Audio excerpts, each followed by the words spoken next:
Hello and welcome back to The Attic with me, Lou. Valentine's Day is around the corner.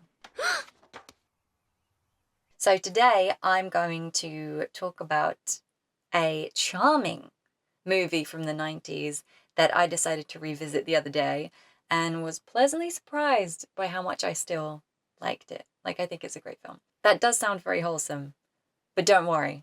Next time, I'm going to talk about Valentine, the 2001 slasher starring David Boreanaz and Denise Richards in a hot tub. You know the one.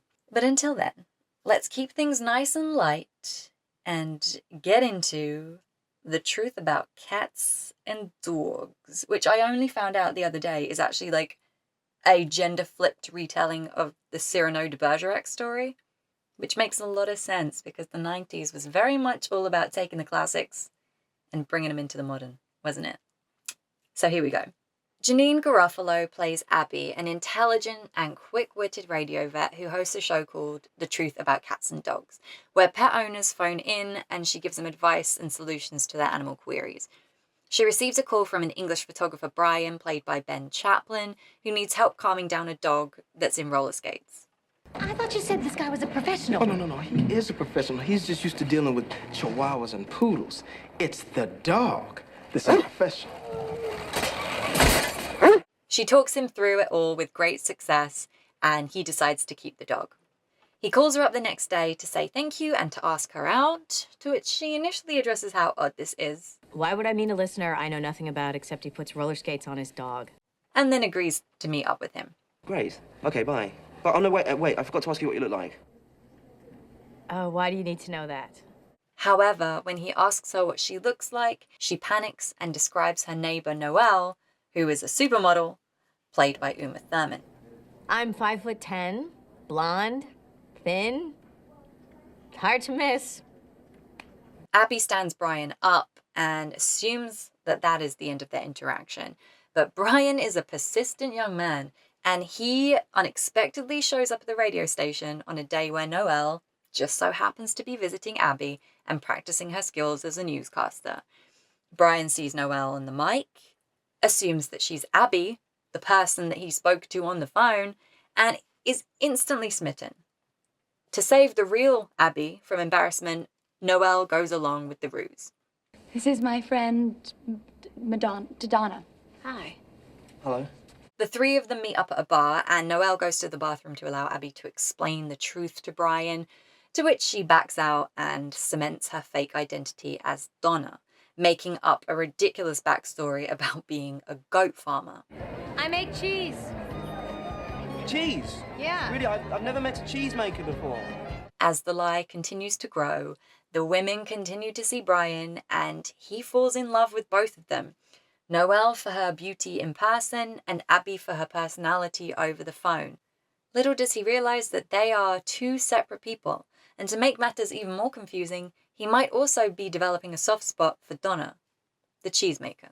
My favorite thing about this love triangle is that even though they're pretty much competing over the same guy, this shared lie gives these two women common ground and actually brings them closer together. And there's some really nice scenes between these two characters, because even though they're polar opposites, they have a very organic chemistry and a dynamic that feels relatable to me as a woman. If I was a guy, I think women would be lining up to go out with me. I'm smart. I have a good sense of humor. I make a great living. I'd fuck you. Thank you, honey. I know you would. The main issue that I have with this film is that it presents us with the idea that Janeane Garofalo is not attractive, which is ridiculous because clearly she is. But I think you just have to take it with a pinch of salt and look at it through a heightened lens, because Uma Thurman is clearly stunning. There's no denying that. But in this movie, she's like Helen of Troy. Men are losing their minds over her beauty. You know, you burp and guys think it's adorable, you puke and they line up to hold your hair back. I can tell you for a fact that's not true.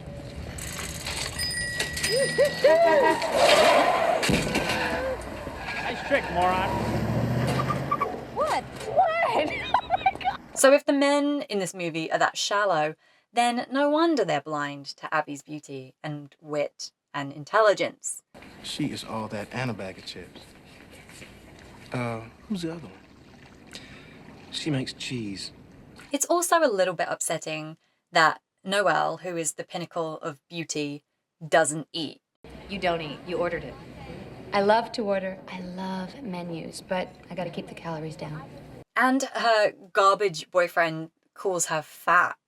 Like no wonder so many women had body issues watching films like this when they grew up. I'm this short, fat, insecure, middle-aged thing. But again, pinch of salt, this was the 90s. This was the same decade that tried to convince me that Lainey Boggs was unattractive before the makeover and She's All That. And I'm just not having it. Look, I'm a man of substance. Dorky chicks like you turn me on too. I see through it. And you can too. Unless you're like Roy, Noelle's chauvinistic boyfriend. You know what? You're not just a dumb bitch. You're an ugly dumb bitch. Oh. And you. Later. Who is an awful human being. But fun fact, played by James McCaffrey, who voiced Max Payne in the video games. So that's pretty cool. In case I hadn't made it abundantly clear, I love Janeane Garofalo in this movie. I also think she's great in Romeo and Michelle, Copland, Mystery Men, Reality Bites, Wet Hot American Summer. She's great in everything. But she is particularly lovable in The Truth About Cats and Dogs. Oh. She's sarcastic and defensive, which provides some great comedy, but she's also incredibly sweet and thoughtful and intelligent. You can't help but love her. What is this? Is this cat hair? I'm shedding. I'm extremely nervous. Okay, just head up, be proud, feeling good. Yes, sir. This makes all the difference. Thank you. There's this natural, relatable charm that draws you in. It's Abby's wit and vulnerability that makes you feel like you know her. And I do know her because she is me.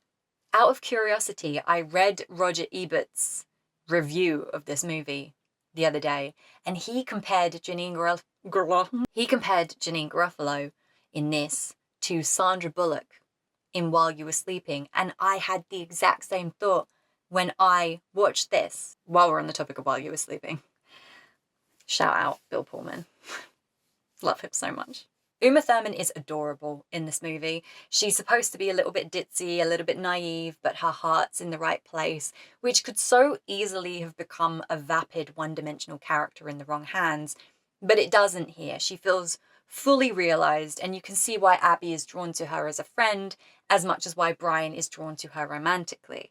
And I think that given how she's treated like a piece of shit by her boyfriend and like an object by everyone else, it's nice to see her supported by her female friend and treated like an actual human being. And likewise, she supports Abby and encourages her to take risks and step out of her comfort zone. She wants what's best for her, even if her own feelings get a little bit mixed up in that. And as I mentioned, their friendship is the highlight of this movie and the reason that I genuinely recommend it if you haven't already seen it. No, it was just a mistake. A practical joke. No, not a joke, not a joke. Oh, not a It joke, was funny, ha ha. Funny, strange, if anything. No, I get it. You're a comedy duo. Ben Chaplin is what you want him to be in this role. He's charming and handsome, perhaps a little foolish to fall in love with the concept of a person so quickly, and to miss some glaringly obvious signs that Noelle is not a vet. For one, she's clearly terrified of animals. But he's a romantic and she's gorgeous, so I guess he seems nice enough. He's better than Roy. What? His best friend is played by Jamie Foxx. I think it's his best friend. He's not around for a lot of it, but he's there for a few lines. His friend that has a few lines is played by Jamie Foxx. And if you pay very close attention, you can spot David Cross and Bob Odenkirk for like a split second in the background during a scene at the bookstore. The film was directed by Michael Lehman, who also directed Heathers and Airheads, amongst other films, but those are the ones that we'll go with. And apparently it was originally supposed to be like a cute little indie flick, and then when Uma Thurman got attached, the budget blew up and it became like way more of a studio production. That's probably why like the soundtrack is a little bit schmaltzy. I'm just editing this now. Rom-coms are supposed to be schmaltzy. What am I talking about? But Otherwise, the film is wonderful. I love it. I think it's really cute.